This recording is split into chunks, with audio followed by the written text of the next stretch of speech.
Sir అలాగే heavy headaches రావడం వల్ల మెడిసిన్స్ మీద మెడిసిన్స్ వేసేసుకుంటారు. దానివల్ల ఎక్కువ ప్రాబ్లమ్స్ ఏమైనా వచ్చే అవకాశం ఉందా? ఇప్పుడు రొటీన్గా ప్రొఫిలాక్సిస్ మందులు వాడితే హెడేక్ రాకుండా మనం ప్రివెంట్ చేసుకోవచ్చు. కానీ ఒక్కోసారి కొంతమందికి సివియర్ హెడేక్ వస్తుంది. Severe headache, unbearable headache, continuous for a day or 2 or 3 status migrainosus అంటాం. అటువంటిది వచ్చినప్పుడు that makes it an emergency. ఇమీడియట్గా అడ్మిట్ చేసి కొంచెం స్టెరాయిడ్స్ అటువంటి ఇవ్వాల్సిన అవసరం అయితే ఉంటుంది దానికి. ఇది స్టేటస్ మైగ్రేనోస్. అలా కాకుండా కొంతమంది ప్రొఫిలాక్సిస్ వాడరు. తలనొప్పి వచ్చినప్పుడు తలనొప్పి మెడికల్ షాప్లో పెయిన్ కిల్లర్ తీసుకొని వేసుకుంటుంటారు. కొంతమంది మా దగ్గరికి వస్తారు, మేము ప్రిస్క్రైబ్ చేస్తాం. ఎక్కువ నొప్పి వచ్చినప్పుడు ఇది వేసుకో, తక్కువ నొప్పి వచ్చినప్పుడు ఇది వేసుకొని చెప్తాం. కానీ వాళ్ళు ఏం చేస్తారు, మళ్ళీ డాక్టర్ దగ్గర రావడం మానేసి వాళ్ళు తలనొప్పి వచ్చినప్పుడు అంతా నొప్పి మాత్రలు వేసుకుంటాడు. ప్రొఫిలాక్సిస్కి రెగ్యులర్గా వేసుకునే వచ్చినా వేసుకోడు. సో అది వేసుకుంటే ఒక 3-4 గంటలు తగ్గుతుంది, లేకపోతే 6 గంటలు తగ్గుతుంది, మళ్ళీ తలనొప్పి వస్తుంది, మళ్ళీ మాత్ర వేసుకుంటాడు. ఇలా కంటిన్యూస్గా అంటే డ్రగ్ డిపెండెన్సీ వచ్చేస్తుంది. ఆ మాత్ర విత్డ్రాయల్ ఎఫెక్ట్ లాగా ఆ మాత్ర ఎఫెక్ట్ అయిపోతానే మళ్ళీ తలనొప్పి వస్తుంది. ఓకే. సో అలా ఎప్పుడూ చేయకూడదు. అంటే చాలా మందికి అవేర్నెస్ ఉండదు, తెలిసి అనుకోని చాలా టాబ్లెట్స్ వాడేస్తారు. ఇప్పుడు మీ మీడియా ద్వారా తెలుస్తుందేమో, చూద్దాం. తెలియాలి.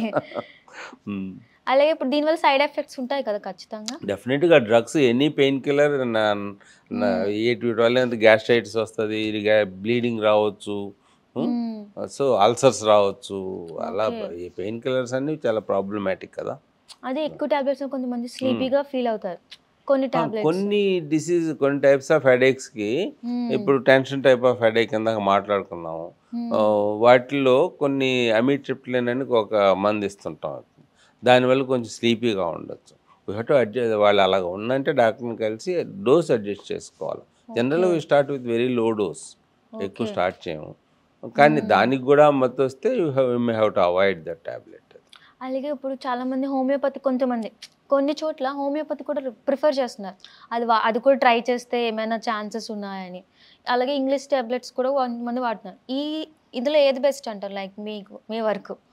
ఇది ఎలాగంటే ఇప్పుడు ఈ మాత్రలు వేసుకుంటున్నాడు, తగ్గలేదు కాబట్టి వాళ్ళు ఇంకో సిస్టమ్ పోతారు. Homeo, Ayurvedic are different systems of medicine. So my system is allopathic medicine. Other things homeopathy అదొక సిస్టమ్ ఆఫ్ మెడిసిన్, అదేవిధంగా ఆయుర్వేదం అదొక system of medicine. They will definitely have treatments for all diseases in their respective fields.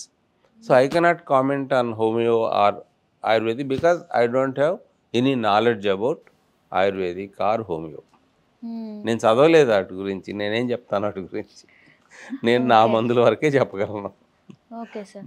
అలాగే మీరు అన్నట్టు teeth వల్ల కూడా వస్తుంది అన్నారు, లైక్ పళ్ళ ప్రాబ్లమ్స్, కేరీస్ టీత్ వచ్చింది అనుకోండి, ఆ పెయిన్ వస్తుంది కదా, ఆ నర్వ్స్ సేమ్. అది కూడా ఒక మైగ్రేన్ టైప్ లాగా. Know that is dental cause. అది సెకండరీ హెడేక్స్ అండి. అవునవును, సెకండరీ హెడేక్స్. ఆ పెయిన్ ఉన్నంత వరకు అది కూడా ఉంటుంది. అది రూట్ కెనాల్ ట్రీట్మెంట్ అవి చేసి తీసామనుకో నొప్పి పోద్దు కదా వాళ్ళకి కొందరు.